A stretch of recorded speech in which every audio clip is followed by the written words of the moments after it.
Okey, atas permintaan aku nak terangkan sikit pasal grounding. Jadi untuk kereta yang dah capai usia 10 tahun dan ke atas, di mana untuk kebanyakan kes untuk kereta yang dah lebih 10 tahun, dia punya grounding kita boleh tengok dia dah kurang keberkesanan dia.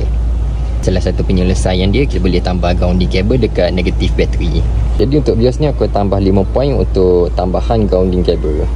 Pertama adalah daripada kepala bateri pergi ke point grounding dekat sini yang memang dah ada grounding untuk wiring lampu.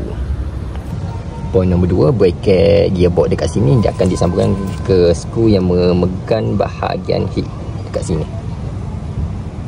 Kabel tambahan yang ketiga ni yang paling penting sebab ini melibatkan starter. Jadi korang boleh tengok aku ikatkan daripada bolt yang memegang starter, dan seterusnya dia melalui pergi ke kabel biru yang kedua tadi, dan seterusnya kita tarik kepada bateri. Jadi aku guna kabel bateri saiz jari telunjuk. Kabel bateri nombor 4 mengikat dekat bolt alternator kat sini dan pergi ke frame depan.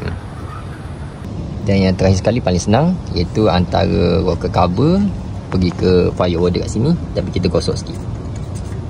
Jadi bagi pandangan aku, grounding kabel tambahan yang paling utama yang korang kena pasang adalah yang pergi ke starter.